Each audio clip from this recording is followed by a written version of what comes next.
உங்களுக்கு முட்டை ரொம்ப பிடிக்கும்னா இந்த வீடியோவை நோட் பண்ணி வச்சுக்கோங்க. முட்டை மிளகு மசாலா. ஒரு பேனில் மிளகு, சீரகம், சோம்பு, வரமிளகாய் 4மே வறுத்து பொடி பண்ணி வச்சுக்கோங்க. இதுதான் மிளகு மசாலா பண்ணுறதுக்கு தேவையான இன்க்ரீடியன்ட்ஸ். முட்டையை 10 நிமிஷத்துக்கு நல்லா வேக வச்சு எடுத்துக்கோங்க. நான் 6 முட்டை எடுத்திருக்கேன். முட்டையில் இருக்கிற இந்த ஷெல் பார்ட்ஸ் எல்லாம் ரிமூவ் பண்ணிவிட்டு 2ஆக கட் பண்ணிக்கோங்க.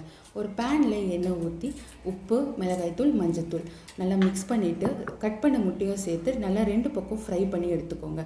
ஒரு கடாயில் எண்ணெய் ஊற்றி பொடியாக நறுக்கின பூண்டு, பச்சை மிளகாய், கருவேப்பிலை, பொடியாக நறுக்கின வெங்காயம், இஞ்சி பூண்டு பேஸ்ட்டு, தக்காளி பேஸ்ட்டு இதெல்லாம் பச்சை வாசனை போகிற வரைக்கும் நல்லா வதக்கிக்கோங்க.